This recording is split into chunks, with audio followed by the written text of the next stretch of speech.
Bismillahirrahmanirrahim. Assalamualaikum warahmatullahi wabarakatuh. Bapak-bapak, rekan-rekan, saudara-saudari sekalian. Alhamdulillah hari ini kita berjumpa kembali dalam program Ngobrol-Ngobrol Filsafat. Kita sudah masuk episode yang ketiga.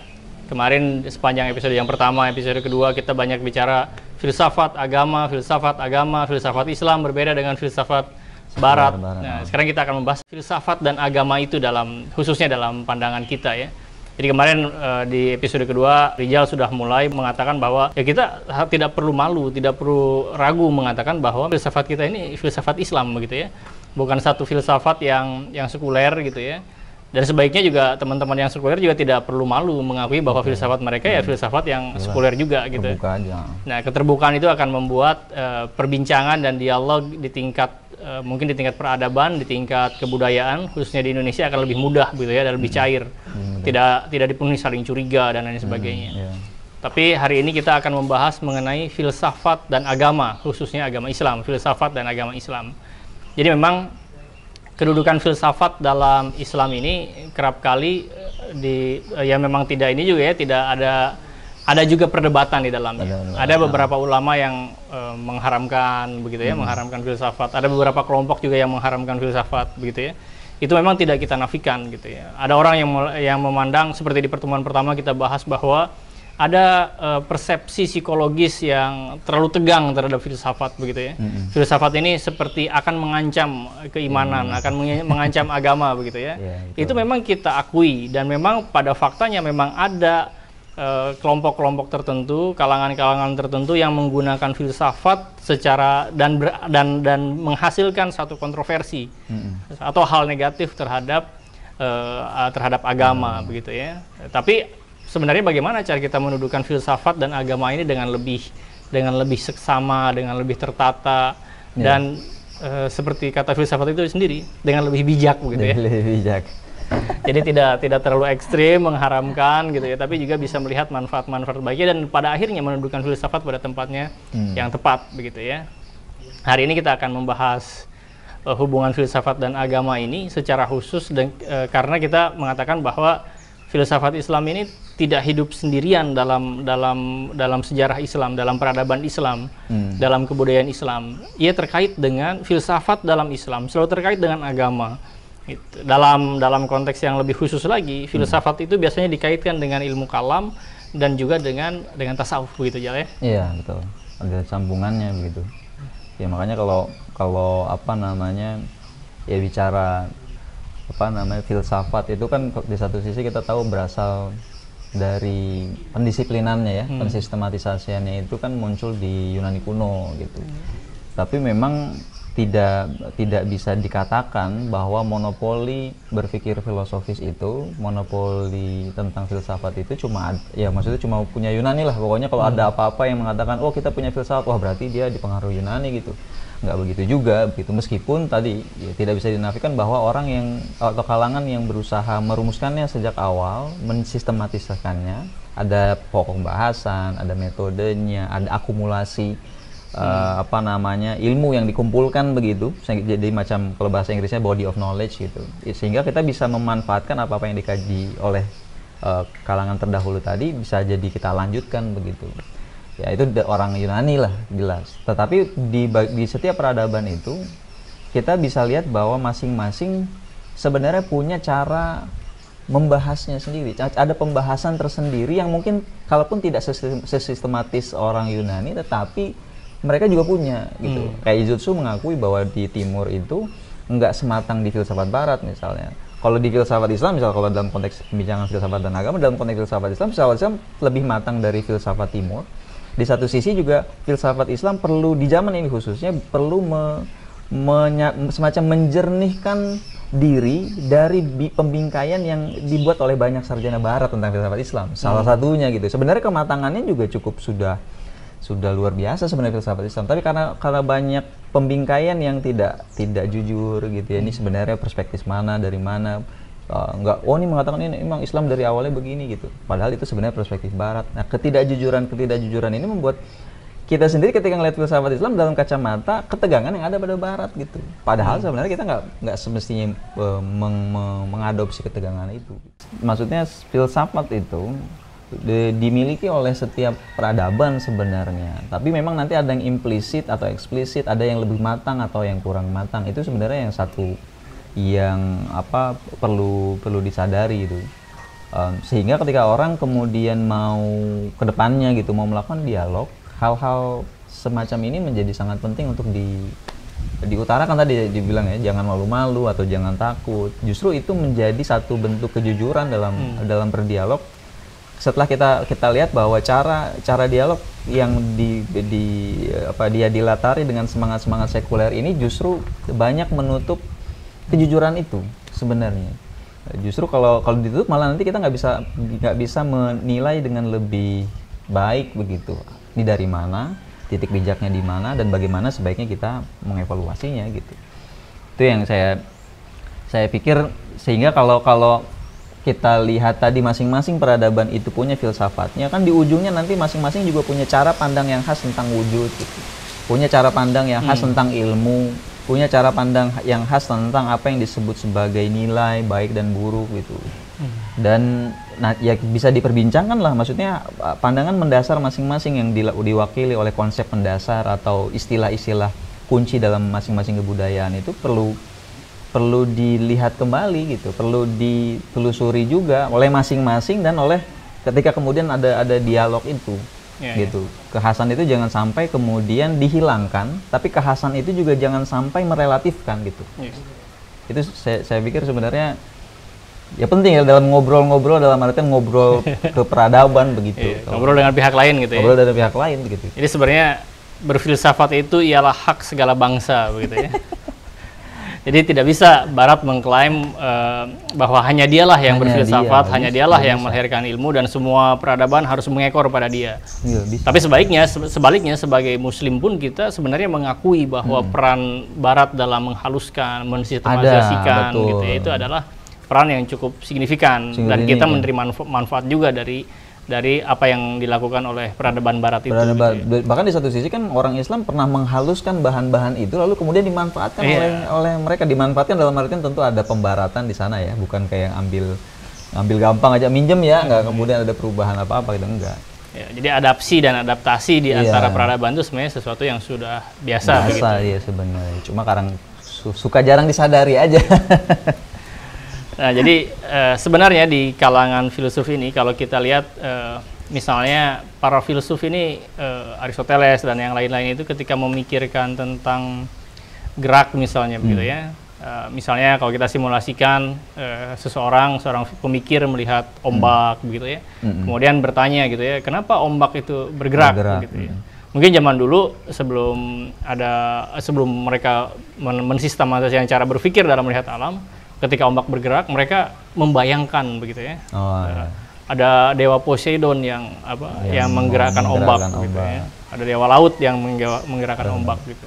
Tapi kemudian setelah era logos gitu ya, setelah mitos berganti dengan logos itu, dicarilah kenapa ombak bergerak begitu ya. Oh, karena ada angin gitu ya. Kenapa angin bergerak? Karena ada pergerakan suhu begitu ya. Kemudian terus gitu, kenapa ini bergerak? Kenapa ada bergerak gitu ya?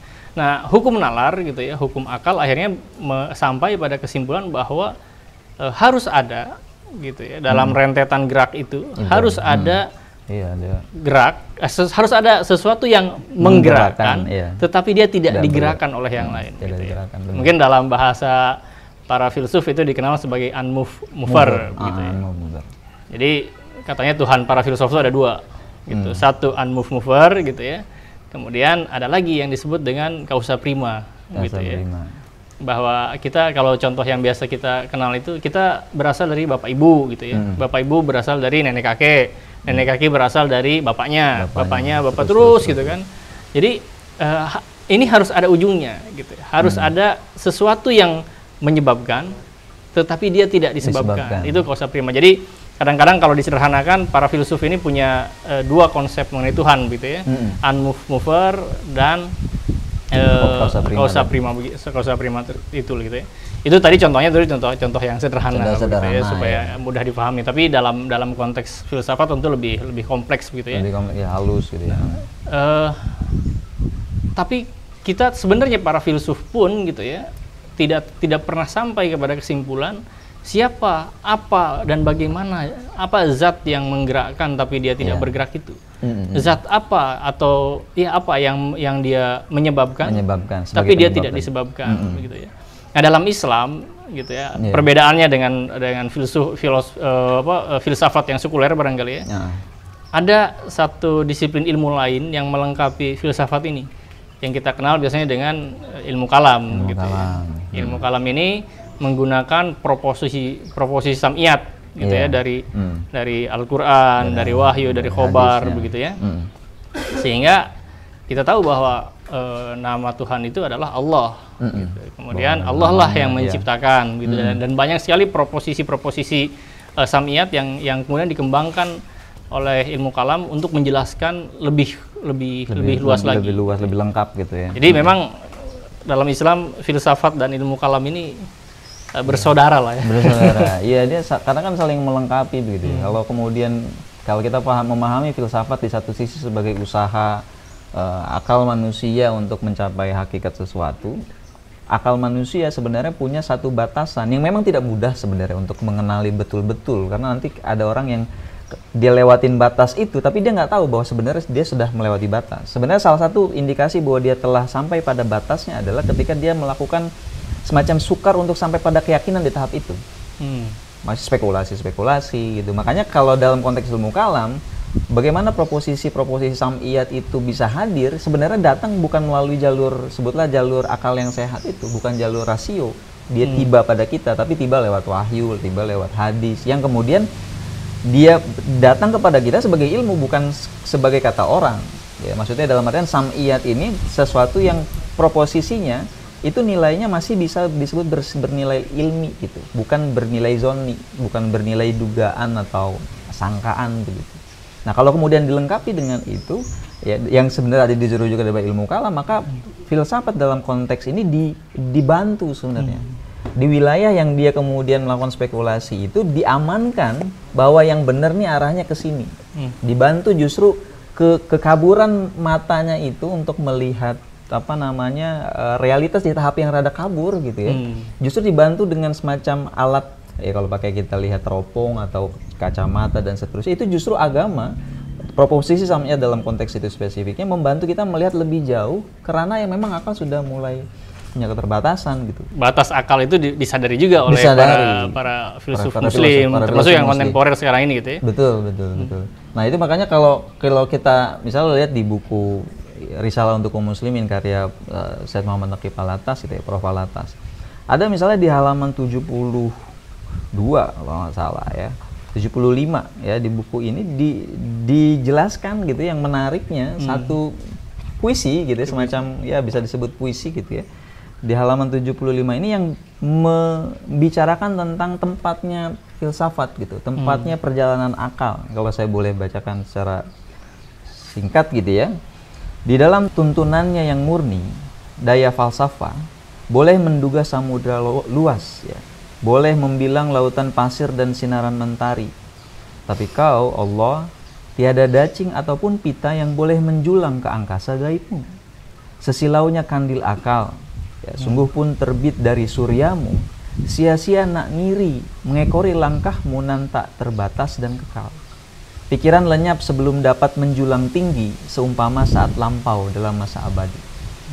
Jadi akal ketika berjalan ke satu batas-batas yang tadi ya, yang mulai kabur, itu sebenarnya sebaiknya semakin awas diri gitu, semakin mawas diri gitu, semakin sadar bahwa sebenarnya dia sudah mulai dekat dengan batas-batasnya dan perlu bantuan. Nah, itu makanya kalau kemudian filsafat memisahkan dirinya dari ekosistem yang sebenarnya sangat membantu buat dia, yang terjadi adalah dia melumpuhkan dirinya sendiri gitu. Dan itu terjadi dalam konteks barat gitu, kayak kita lihat di barat ya, secara ringkasnya kayak Bertrand Russell dalam pengantar The History of Western Philosophy dipisahkan itu antara filsafat, antara sains dengan teologi misalnya, yang tentu saja tidak mirip dengan ilmu kalam ya sebenarnya, tapi pemisahan ini menunjukkan semacam inkoherensi gitu. Padahal kalau kita ngelihat pakai cara memahami dalam konteks Islam, kita memahaminya itu dalam marotib. Itu yang buat saya Prof. Alata sebagai seorang filosof kontemporer gitu ya, yang masih ada di tengah-tengah kita gitu. Ini memberikan satu gambaran yang lebih sesuai dengan fitrah kalau buat saya ya. Ini pengalaman saya pribadi, itu lebih sesuai dengan fitrah dibandingkan si filsafat ini semacam dalam konteks yang konflik melulu gitu, dengan agama konflik, dan nggak ada yang harmonisnya, dan harmonisnya nanti dianggapnya dipaksa-paksain aja gitu ya, bukan lancar begitu. Ya karena kalau tanpa bimbingan wahyu, tanpa bimbingan agama akan sulit menemukan jawaban-jawaban yang mendalam begitu ya. Betul, mendalam. Akan kemana kita setelah mati begitu ya? Iya. Pertama, tidak ada orang mati yang pernah kembali gitu ya. Orang mati gitu ya, orang yang sudah wafat gitu ya, terus memberikan kabar mati itu begini gitu. Kita sendiri belum mati gitu ya. Jadi tidak pernah tahu apa itu, tidak pernah tahu secara empiris mati itu seperti apa gitu. Bahkan matinya kita belum tahu seperti apa gitu. Makanya menariknya juga sebenarnya pernyataan bahwa semua orang akan mati itu pernyataan deduktif yang asalnya bukan dari pengalaman partikular semata. Karena kalau kemudian ngeliat orang mati, tidak bisa dia menyimpulkan semua orang akan mati. Sebagian orang yang mati misalnya, tapi kalau yang ngomong masih belum mati kan belum semuanya gitu. Justru pernyataan bahwa semua itu akan mengalami kematian itu nampaknya arahnya itu datang dari proposisi sam'iyat sebenarnya.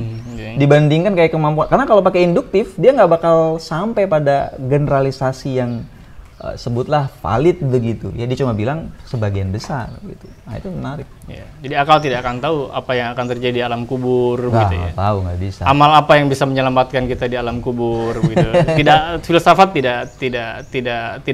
bukan filsafat, akal tidak sampai kepada. Tidak bisa sampai ke situ. Hanya akal saya tidak akan sampai kepada hal itu. Sebaliknya kita pun tidak akan sampai gitu ya. Dari mana muasal kita? Bagaimana keadaan kita sebelum lahir? Apakah kita ada gitu ya? Bagaimana kita ada itu? Gitu? Apakah kita ada dari ketiadaan? Atau ada dari bahan-bahan yang lain gitu? Ada tumbuh-tumbuhan begitu, tumbuh-tumbuhan dimakan bapak gitu ya, di dalam tubuh bapak jadi zat-zat tertentu, proses tubuh biologis dalam bapak begitu, ibu makan kangkung, makan nasi, makan daging begitu ya.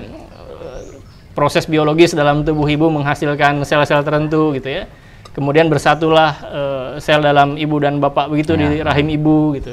Jadilah kita. Apakah kita itu ada seperti itu gitu? Ada dalam arti dari bahan-bahan yang sudah ada berproses menjadi kita begitu ya. Kita kemudian bayi bertumbuh gitu ya, dikasih susu, tumbuh, dikasih makan, tumbuh gitu ya. Makan kue cucur gitu ya. Makan kue lapis gitu, makan apa nih arem-arem jadi tumbuh lagi gitu ya, jadi besar lagi. Apakah kita mengada hanya dengan cara macam itu? Mungkin ilmu biologi gitu ya, ilmu yang lain-lain akan menyimpulkan ya memang kita ada hanya dengan cara macam itu, gitu. Tapi bagaimana kita mengada ini, gitu kan? Apakah benar kita ada hanya dengan cara macam itu, gitu ya? Atau kita ada juga sebenarnya itu, gitu ya? Kita itu dijadikan gitu ya. Tapi sebelum ke situ sebenarnya di ilmu kalam ada juga tuh ya.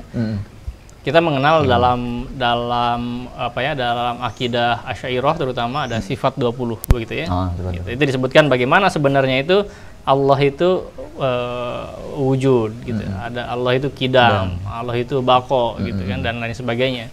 Gitu. Dan yang terpenting adalah Allah juga menciptakan gitu ya. Ada fiilnya Allah itu menciptakan. Nah, bagaimana menciptakannya Allah? Apakah seperti tadi gitu ya, alam ini bergerak dari bahan-bahan yang ada, atau sebenarnya Allah juga menjadikan sesuatu dari tidak ada menjadi ada? Ini sebenarnya ilmu kalam gitu kan, memperlengkapi filsafat dengan pembahasan-pembahasan semacam ini. Betul. Gitu. Dan ini sebenarnya ini yang diperlukan bahkan gitu ya untuk sains hari ini. Karena ya sains hari ini tuh perilakunya itu seperti tadi gitu ya. Sains sangat sulit menafsirkan sesuatu itu ada dari tidak ada. Iya. Gitu. Susah, betul. Ya memang kalau kita lihat tanpa ada tatanan di antara hubungan disiplin-disiplin keilmuan yang ini itu, memang yang terjadi itu adalah bisa, kalau kata seorang filosof barat itu akan jadinya itu menyerobot, itu ada serobot menyerobot. Jadi kesimpulan-kesimpulan sains kemudian dipertentangkan dengan filsafat, atau kesimpulan-kesimpulan filsafat dipertentangkan saja dengan sains atau dipertentangkan saja dengan agama. Padahal sebenarnya masing-masing punya tempatnya dalam marotib yang berbeda gitu. Yang kalau kemudian salah satu yang penting ya, bahwa seseorang tiba pada kebenaran yang bersifat filosofis itu sebenarnya tidak ibaratnya tidak terlalu bersandarkan kepada penemuan sains. Kalau kata Mortimer Adler misalnya, orang yang berfilsafat itu menggunakan pengalaman yang sehari-hari, pengalaman yang umum dimiliki seseorang, bukan pengalaman yang khusus dimiliki orang dalam laboratorium misalnya. Sehingga sebenarnya aksesnya, maksudnya orang berfilsafat itu nggak mesti pakai bukti-bukti sains, dia menggunakan bukti sehari-hari aja sebenarnya bisa. Jadi sandarannya ada pada semacam, kalau bahasanya bisa juga disebut common sense atau general experience gitu. Jadi kalau kemudian dikatakan, oh enggak dia mesti pakai sains nih baru jadi scientific lah filsafat, enggak juga. Karena sains sendiri sebenarnya asasnya justru kepada general experience juga ada maksudnya. Dia bukan pada panca indera, pada yang sehari-hari sebutlah peristiwa alam katanya. Jadi kalau kemudian dia mau memutus dirinya dengan yang dasar tadi jadi masalah. Tapi menariknya juga memang yang agama pun dalam konteks orang Islam ya sebenarnya. Dalam konteks orang Islam, agama itu pendasarannya ada kepada yang sifatnya sebutlah akal sehat, tidak semata-mata bersandar tidak melulu bersandar pada filsafat atau bersandar kepada sains dalam konteks Islam gitu. Nah, susunan tadi itu ada kebenaran-kebenaran yang besar pada agama, pada filsafat dan pada sains yang kalau kita lihat urutannya tadi ya. Jadi ada kalau tadi ada kalam berarti ada filsafat. Nah, kebenaran, kesimpulan umum dan pernyataan-pernyataan penting dalam kalam itu menjadi bingkai, memberi batas-batas kebenaran pada pernyataan-pernyataan sains. Dan kalau dalam konteks filsafat tadi pada konteks filsafat gitu. Jadi kalau ada pernyataan filosofis yang kemudian justru bertentangan dengan kesimpulan umum yang ada pada kalam, itu perlu diperiksa pernyataan filosofisnya itu. Karena kita sampai pada pernyataan yang sifatnya kalam tadi tidak lewat jalan filsafat sebenarnya. Kita bisa lewat jalan yang sebenarnya membaca dari kitab-kitab akidah, pembahasan ilmu usuluddin dan seterusnya. Meskipun kita jelas memahami ada hubungan keduanya itu. Gitu. Jadi kalau kemudian bingkai besar ini ya, kebenaran yang lebih tinggi ini disamaratakan saja, akhirnya ketika ada konflik kita sukar untuk membuat keputusan mana yang bagaimana cara memutuskannya, bagaimana bersikap bijaksana dalam konflik tadi gitu. Kan kalau nggak ada masalah apa-apa mungkin nggak perlu bijaksana amat gitu ya. Tapi ketika mulai ada konflik, ini gimana cara bijaksana menyelesaikan konflik ini? Salah satunya adalah menyusun marotib. Marotib itu tempat-tempat hierarki gitu ya. Hierarkinya antara hubungan antara tadi ada filsafat, ada kalam gitu. Kalam bagaimanapun lebih lengkap dibanding pembahasan filosofis, lebih terang gitu dari sisi penggunaannya. Sumbernya pun memanfaatkan secara terbuka apa-apa yang berasal dari agama. Gitu. Itu yang di barat sayangnya itu berantakan sekali. Maksudnya kalau bahasanya Prof. Alatas ada intellectual anarki begitu. Salah satunya karena yang semestinya jadi pengatur, yang semestinya bisa menempatkan sains-sains di bawahnya filsafat itu ditumbangkan. Tapi kemudian filsafat pun punya hubungan yang tidak harmonis dengan agama, padahal agama itu bisa membantu filsafat untuk punya harga dirinya gitu, tempat yang semestinya gitu. Sebenarnya filsafat dalam Islam berarti punya kedudukan yang cukup penting. Cukup penting. Meskipun kita akui, tadi kita kalau kita urutkan ya, pertama kita mengakui bahwa memang filsafat itu berasal dari Yunani. Sebenarnya lebih tepat dikatakan begini ya, orang Yunani lah yang mensistematisasikan, menghaluskan, dan meninggikan gitu ya, memenakkan gitu ya, mempriaikan lah gitu ya. Jadi mewah gitu kedudukannya filsafat itu. Memang orang mencanggihkan itu memang orang Yunani. Tapi ketika filsafat pun masuk ke dalam Islam gitu kan, tidak semata-mata semuanya diterima. Gitu. Oleh karena itu memang ada banyak saringan-saringan begitu ya. Mungkin kalau bahasa sekarang itu adalah Islamisasi, semacam suatu proses yang kita kenal dengan Islamisasi gitu ya, pengislaman. Ya karena kan kalau misalnya diambil saja ya bahaya sekali gitu, tidak pakai ginian kan. Dan kita juga mengakui ya di dalam sejarah Islam, dalam kehidupan umat Islam sekarang ini di negeri kita juga gitu ya, pendapat mengenai filsafat juga berbeda-beda gitu ya. Kita tidak menafikan gitu ya, ada kawan-kawan kita, ada saudara-saudara kita, ada sahabat-sahabat kita yang melihat filsafat sebagai sesuatu yang berbahaya bagi bagi kehidupan, bagi keimanan ya, gitu. betul. Tentu kita menghormati pendapat kawan-kawan kita, sahabat-sahabat kita, saudara-saudara seiman kita ini, gitu. Dan dalam sejarah Islam pun sebenarnya banyak juga ulama yang punya kesimpulan-kesimpulan, berbagai kesimpulan mengenai filsafat barangkali ya. Iya, iya. Ya memang kalau kita lihat di berbagai tulisan gitu ya yang membahas tentang sikap terhadap filsafat begitu ya, itu memang setidaknya ada 4 kelompok lah yang saya temui gitu dari bahan-bahan itu. Ada yang kemudian mengharamkan, ada yang menganjurkan, ada yang membolehkan, dan ada yang juga mewajibkan. Ya. Yang mengharamkan itu memang tokoh-tokoh yang misalnya disebut di dalam tulisan Dr. Syamsuddin atau juga dalam kitab Sulamun Munawwarah gitu ya, tentang kitab logika misalnya, karena logika dipandang sebagai bagian yang terkait dengan filsafat. Itu tokoh-tokoh ini, ulama-ulama ini mengharamkan mempelajari sesuatu yang berkaitan dengan filsafat pada dasarnya karena dipandang membahayakan gitu. Membahayakan, dirasakan tidak perlu gitu ya. Kemudian justru khawatirnya orang yang belajar itu nanti terkelirukan.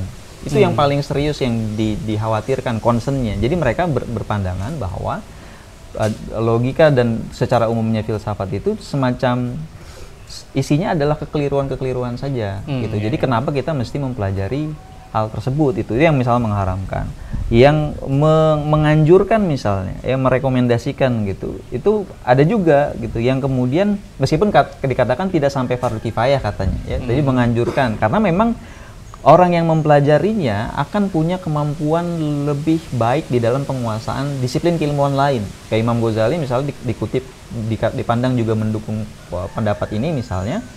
Orang yang kemudian tidak punya penguasaan mantik tidak bisa dipercaya perkataannya. Misalnya dalam Mustasfa itu dikatakan begitu.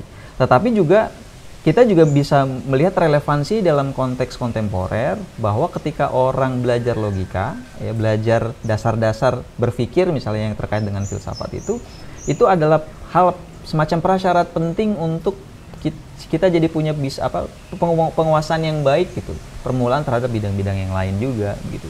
Jadi itu yang menganjurkan. Ada yang membolehkan. Yang membolehkan ini biasanya mereka ngomong bahwa ya ini boleh buat siapa? Buat mereka yang punya kemampuan akliyah, buat mereka yang punya daya nalar yang sempurna dan biasa mengamalkan ajaran-ajaran Al-Quran dan Sunnah. Maksudnya dia punya akhlak, punya ibadah yang relatif aman gitu, dengan daya kemampuan yang tadi.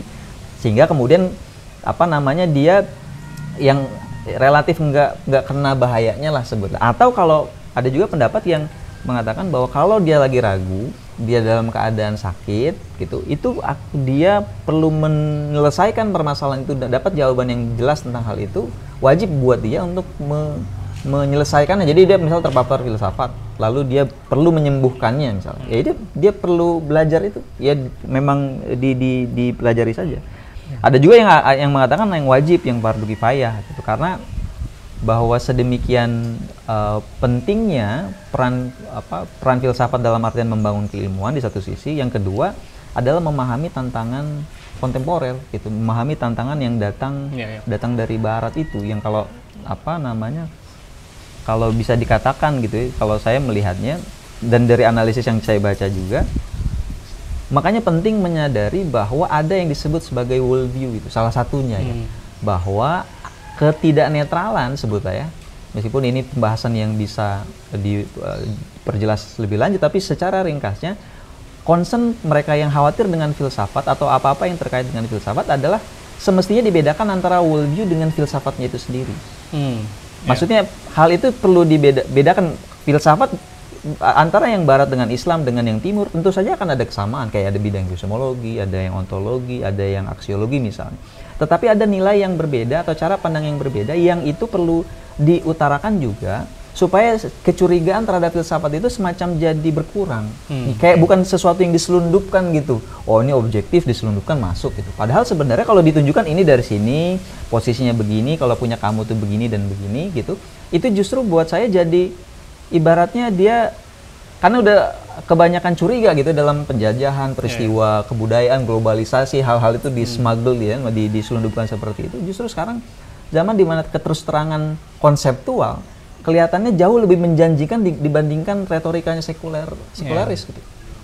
Jadi ini penting ya difahami bersama. Tadi kita urut dulu perbincangan kita biar tidak lupa gitu ya. Pertama kita mengatakan bahwa ya kita meyakini, kita membenarkan bahwa memang filsafat itu ditinggikan, dihaluskan oleh orang Yunani. Betul. Tapi kita gitu ya, Muslim itu punya filsafat kita sendiri. Iya, punya filsafat kita sendiri gitu ya. Dan tadi dikutip juga satu puisi yang cukup puisi indah dari Profesor Syed Muhammad Naqib Alatas yang mengingatkan kita gitu ya bahwa sejauh-jauhnya akal gitu ya, ada batasnya juga. Ada batasnya. Gitu ya. Walaupun kata beberapa orang, ya kita nggak tahu juga batasnya di mana gitu ya.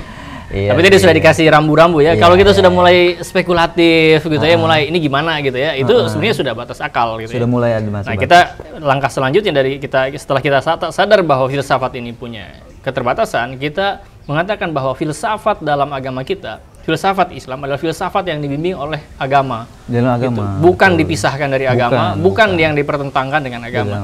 Filsafat Islam adalah filsafat yang dibimbing oleh agama. Secara khusus, filsafat sebenarnya sangat terkait dengan ilmu kalam. Sangat gitu terkait dengan ilmu kalam, betul. Nah, ya, catatan ketiga gitu ya. Kita tidak memungkiri juga gitu. Memang ada tadi dari kalangan ulama begitu ya, yang mengharamkan filsafat. Ada juga yang menganjurkan, ada juga yang membolehkan, kemudian ada juga yang mewajibkan gitu. Nah, sekarang bila kita tahu ada yang mengharamkan, memang juga ada yang, tapi wajibnya tadi itu fardu kifayah ya, bukan fardu ain lah ya. Berarti kalau kita sama aja, kita juga penting mempelajari ilmu biologi yang benar tentu saja. Karena kalau tadi contoh yang pertama tadi itu dalam sains biologi itu ya tidak ada, berarti penciptaan dari tidak ada menjadi ada, tidak diakui gitu ya. Ada nggak ya dalam biologi itu dari tidak ada menjadi ada gitu? Enggak. Nah, mungkin dalam yang lain ya fisika, apakah sampai kepada situ? Gitu. Nah, kemudian bila kita sadar gitu ya, ini pertanyaan untuk kita sebenarnya. Bila kita tahu ada yang mengharamkan dan ada yang juga mewanti-wanti. Hati-hati kalau berfilsafat. Terus kenapa kita masih belajar filsafat? Terus ente kenapa? Kenapa masih mempelajari filsafat gitu dan bagaimana gitu ya? Apalagi ini kan program ini gitu ya, kalau ini bukan ditampilkan mungkin aksesnya akan luas. Luas ya, betul. Ya, memang kalau kemudian tadi ya, mempelajari filsafat mesti dengan sekarang ini ya, mesti dengan kesadaran yang jelas tentang titik pijak filosofis dari yang kita pelajari, dan kita pun memperjelas titik pijak kita. Jangan kita mengaku Muslim, tapi pandangan alam kita sebenarnya tidak cukup kuat sebenarnya sebagai satu bekal untuk berdialog dengan kebudayaan lain, dengan filsafat yang lain itu. Jangan-jangan ketika kemudian kehalusan melawan kehalusan, ibaratnya kita masih lebih kasar, kecenderungannya bisa jadi kita ditundukkan oleh kehalusan yang lebih tinggi tadi, meskipun kehalusan tersebut mengandung kesesatan-kesesatan gitu. Jadi kalau buat saya sebenarnya orang-orang yang mau belajar filsafat itu mesti banyak melakukan satu persiapan gitu ya, pembacaan yang baik gitu ya. Kalau misalnya ibaratnya kalau mau belajar sesuatu itu ke satu tokoh terlebih dahulu misalnya ya, dalam pelatihan berpikirnya tujuannya adalah untuk mendisiplinkan sebenarnya, bukan jadi ekstensif tapi berpikirnya berantakan, bukan gitu. Tapi tujuannya adalah dia bisa berlatih berpikir dengan relatif baik gitu. Kemudian dengan situ dia mulai masuk ke pembahasan-pembahasan yang lebih lanjut supaya nanti secara kejiwaan dan intelektual jadi jauh lebih terampil lah gitu ya. Karena memang kalau kemudian skill dan mental yang diperlukan buat belajar filsafat itu tidak ada, kecenderungan intelektual gimmick gitu, kecenderungan futur ya misalnya, atau runtuhnya atau goyahnya atau terganggunya itu semua karena pada dasarnya dia semacam lupa bahwa ada general statement and conclusion gitu yang berasal dari mana? Dari kalam, dari agama, yang akan mestinya membimbing dia masuk ke dalam belantara filsafat itu. Jadi kalau kemudian nggak punya kompas, kemudian masuk berleha-leha seolah-olah akan selamat, itu namanya kurang sadar diri gitu. Itu satu. Tetapi kalau kemudian terlalu khawatir gitu, ini gimana, padahal sebenarnya para ulama zaman kontemporer ini, ya ini kalau kecepatan maaf aja ya.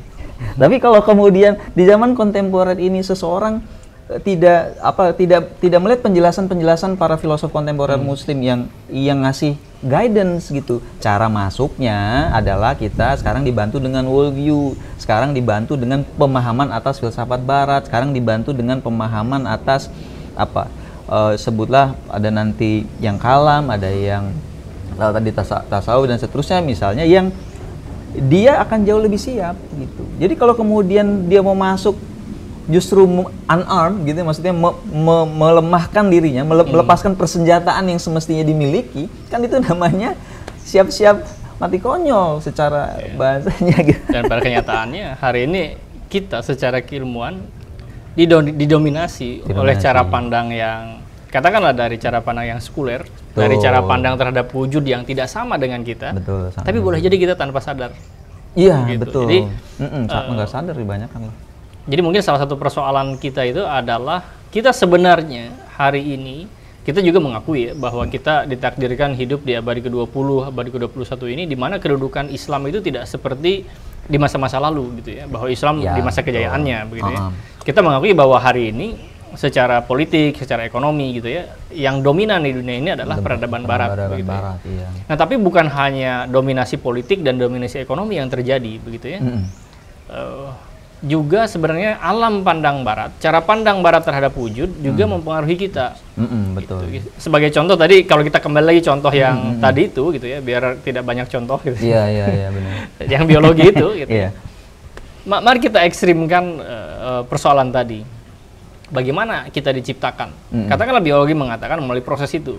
Ibu bapak makan gitu ya. Makan. Ibu bapak makan makan nasi, makan yang lain. Kemudian proses dalam tubuh kita, proses dalam tubuh ibu bapak menghasilkan satu zat yang namanya spermatozoa.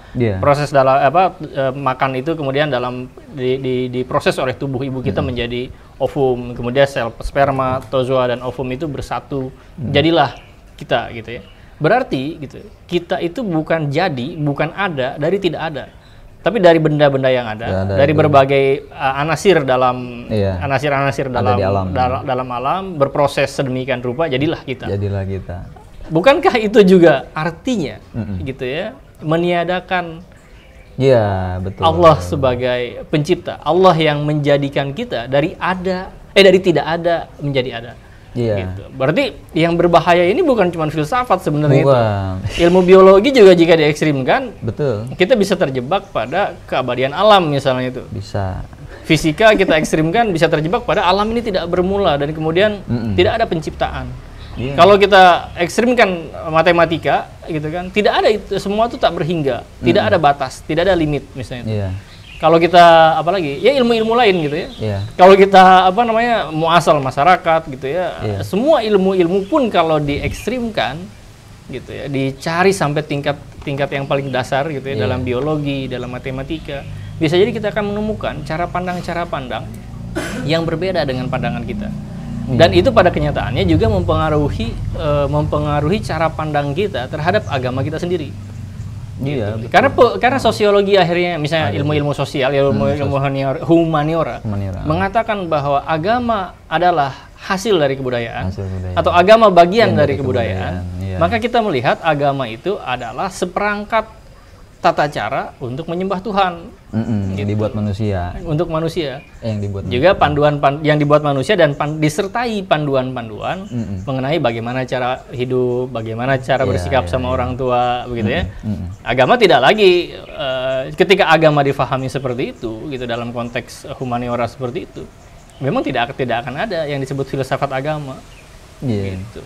Karena justru filsafatlah yang menghasilkan agama kalau kayak begitu kan. Betul. Nah, sadar atau tidak sadar gitu kan, hal ini kan membiasa gitu. Mungkin membiasanya tidak dari 4 abad 5 abad lalu gitu, tapi paling tidak semenjak abad 19 akhir abad 19 akhir abad 20 gitu kan. Dominasi pandangan ini kan sampai hari ini. Betul. Ya kalau dari sejarah peradaban 200 tahun itu tidak lama lah ya. Tidak lama sebenarnya. Tapi kan kenyataannya kita hidup tidak lebih dari mungkin tidak lebih dari 100 tahun begitu ya. Jadi kayaknya kita sepanjang hidup kita saya lahir tahun 85 sampai sekarang ini gitu. Ya hidup kita didominasi oleh alam pandang semacam ini. Dan karena itu filsafat jadi penting. Iya benar. Maksudnya apa namanya? Iya, filsafat jadi sangat penting buat kita mengenali hal-hal yang lebih halus tadi itu, yang lebih dalam tadi, yang penyebab pertama itu ibaratnya dalam konteks bicara tentang ilmu, bicara tentang nilai baik dan buruk gitu. Kalau kemudian tadi ya kita memilih ya udahlah nggak usah mikir dalam-dalam gitu kan, mikir begitu buat apa gitu. Tetapi toh kebanyakan dari anak-anak kita atau dari teman-teman kita misalnya yang belajar disiplin ilmu yang beragam-ragam itu, anehnya kan semakin tinggi itu justru tidak sampai mereka kepada Tuhan di satu sisi. Semacam ragu mereka untuk menghubungkan itu dengan Tuhan, dengan agama. Bahkan kayak kalau bisa jangan disambung-sambungin karena itu wilayah ilmu bukan wilayah agama. Tapi di sisi yang lain juga tidak ada kaitannya pembelajaran itu pada penyempurnaan jiwa mereka. Justru semakin tinggi jabatan, semakin tinggi sebutlah status akademiknya misalnya, justru semakin hebatlah justifikasi pembenaran terhadap persoalan-persoalan kerusakan moral misalnya, kerusakan korupsi bukan sebatas korupsi kekuasaan gitu, korupsi dalam artian kerusakan yang terjadi di banyak sekali bidang gitu. Jadi kalau kemudian kita berpikir untuk memperhalus, untuk mengatasi, kalau satu Profan Muhammad itu pernah cerita gitu, bahwa kalau orang misalnya dikasih uang di satu jabatan tertentu tantangannya 100 juta atau 10 juta misalnya yang awal ya, 10 juta masih mungkin nggak, untuk korupsi itu jadi masih ya nggak terlalu ini juga lah, nggak tergoda gitu. Tapi ketika jumlahnya meningkat, tingkat jabatan kemudian juga meningkat, itu yang terjadi adalah ujiannya itu semakin serius, semakin sukar dihadapi kalau tidak diiringi dengan pendalaman, penghayatan batin yang dimiliki oleh seorang tadi. Jadi kalau nggak punya ilmu yang halus, itu gampang sekali ketika naik saja pasti terjerat korupsi. Padahal semestinya enggak. Tapi kan itu berarti tandanya kurang ilmu gitu. Oke. Iya kan? Berarti catatan bahwa filsafat itu terkait dengan agama, terkait dengan kalam, itu juga menjadi penting untuk mendefinisikan penyempurnaan jiwa itu. Penyempurnaan jiwa. Okay. Jadi juga untuk mengetahui gitu ya, memahami gitu. Bagaimana dari hubungan antara insan gitu kan dengan penciptanya. Iya. Lebih jauh dari itu. Sebenarnya kita juga harus memahami bagaimana hubungan antara pencipta dan yang diciptakan. Dengan yang makhluk. Antara Allah dengan makhluk. Betul. Gitu. Tadi ilmu kalam. Jadi filsafat ini kan kita tadi mengakui bahwa filsafat ini dibimbing oleh agama. Secara khusus bersaudara atau terkait. Jadi filsafat ini ditolonglah oleh ilmu kalam gitu ya. Tadi filsafat sampailah ada causa prima, sampailah ada unmove-mover. Tapi kalam memberikan proposisi sam'iyat bahwa itulah Allah, Tuhan itu Allah, sifatnya begini, dengan agama, sifatnya begini, asmanya begini, gitu ya. Tapi menarik juga untuk membicarakan kalau di kasus biologi tadi, gitu ya, atau kasus tadi moralitas tadi, gitu ya, penyempurnaan jiwa tadi, gitu. Ada dua hal berarti ya. Bagaimana hubungan antara yang menciptakan Allah dengan yang diciptakan makhluk, gitu ya. Dan apa adab makhluk terhadap Allah, gitu. Ini nampaknya gitu kan setelah kalam, setelah filsafat ini ditolong oleh kalam, gitu kan. Ada dalam Islam itu berarti ada penyempurna lain, begitu ya? Penyempurna lain, betul. Yang kita sebut dengan ilmu tasawuf. Gitu. Walaupun sama-sama kita akui seperti dalam filsafat, baik ilmu kalam dan ilmu tasawuf, ada juga yang memandang bahwa itu ya bermasalah gitu ya. Kita menghormati pandangan itu. Iya sih, gitu betul. Ya. Tapi kita merasa bahwa tiga bidang ilmu ini penting juga untuk kembali dihidupkan. Iya, diapresiasi pada tempatnya, sesuai pada tempatnya saja. Kita nggak nuntut lebih dari itu sebenarnya kan ya. Kalau kemudian tadi ya ditata tadi bahwa ada ilmu kalam lalu ada tasawuf misalnya yang ya kontroversial juga ya. Tetapi sepemahaman saya gitu ya, atas pembelajaran saya di kampus, kemudian pembacaan dan bertemu dengan banyak jenis pemikiran, termasuk filsafat timur saya juga coba baca. Sebenarnya yang dijelaskan oleh para sufi gitu atau orang-orang yang sebenarnya punya penjelasan sebutlah lebih intelektual tentang tasawuf itu bukan sebatas kepada amalan-amalan akhlaki gitu ya. Itu punya penjelasan yang lebih balance gitu, lebih seimbang, lebih apa namanya ya, dia tidak semacam melulu intelektual, tetapi intelektualitasnya itu dikaitkan dengan tingkat penghambaan, dengan tingkat kemanusiaan dirinya itu juga gitu. Sehingga ketika dia menjalani apa sebutlah mengetahui ilmu tentang hakikat segala sesuatu itu, kemudian dengannya dia bertransformasi ya, dan dia melakukan perjalanan rohani di dalam bingkai tadi itu, maka dia akan sampai pada pengetahuan yang lebih halus, dan dia bisa melihat bahwa apa yang dijelaskan pada tahap sebelumnya itu ada yang kurang lengkap. Jadi perjalanan rohani yang lebih lengkap itu ditemukan pada dan dikumpulkan khazanahnya di dalam disiplin yang kita kenal sebagai ilmu tasawuf itu. Jadi kalau kemudian kita mau hilangkan atau kita nafikan, sayang sekali gitu. Itu ibarat jadi mulai dari nol. Kita padahal punya khazanah yang amat banyak, yang oleh orang di timur dipelajari, oleh orang barat dipelajari, sedang kita ngerasa karena itu dianggap problematis gitu. Tapi belum sempat mempelajari sudah dibuang saja. Itu kan namanya kurang bijak gitu ya. Meskipun tidak semestinya jadi filosof untuk bijak gitu, tapi jadi kurang bijak gitu untuk membuang yang belum kita ketahui, menafikan yang belum kita pelajari gitu. Padahal tadi kesadaran yang mana yang sebutlah tentang worldview, tentang pandangan alam, alam pandang, ya, cara pandang wujud, perbedaan, keunikan dan juga kesamaan tadi, kesatuan dan kepelbagaian tadi, itu jadi semestinya umat Islam punya izah gitu, punya kepercayaan diri karena agamanya memberi perlengkapan itu. Gitu. Jadi kalau kemudian justru seperti orang Islam itu udah nggak usah pakai akalnya kalau udah bicara tentang agama, padahal akal dikasih tempat gitu. Bahkan kalau Prof. Al-Atas itu agak sedih ketika kemudian orang yang bicara tentang akal jangan kurang dipakai, jangan usah terlalu pakai akal dan seterusnya, itu adalah orang-orang yang sebenarnya akalnya belum mendapat pengaktifan yang semestinya gitu. Bahkan sedemikian lemahnya ketergantungan manusia sama teknologi dalam menentukan hal-hal yang bersifat akli itu menjadi sangat keterlaluan. Jadi untuk mengatakan ada satu waktu misalnya Prof. Al-Atas telah menentukan tanggal tentang batu bersurat Rengganu menggunakan hitungan dan daya akliyahnya itu. Dan Prof. Al-Atas mengatakan bahwa beliau tidak memerlukan verifikasi teknologis terhadap itu. Kalaupun ada, dia tidak menambah yakin karena dari awal sudah yakin gitu. Jadi orang-orang yang kemudian katanya mengaktifkan akal, berpikir kritis, kebanyakannya justru akalnya tidak mendapatkan pendayagunaan yang maksimal, yang optimal, yang padahal itu bisa dilakukan dalam konteks bersama agama, bersama ilmu kalam, bersama disiplin ilmu tasawuf. Itu yang jadi disayangkan lah gitu ya. Maksudnya jadi semacam gak usah dalam-dalam, kita ngikut juga sama orang yang berarti kita hari ini sudah menambah masalah ya. Iya. Masalah pertama filsafat. Benar. Kita tambah lagi masalahnya dengan ilmu kalam. Gitu. Masalahnya dengan tasawuf. Tasawuf. Ya tapi memang kan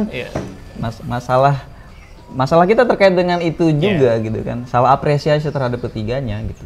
Ya kita harus terbuka, harus jujur bahwa kita memerlukan satu sistem pandang metafisika yang baik untuk menghadapi tantangan kontemporer ini.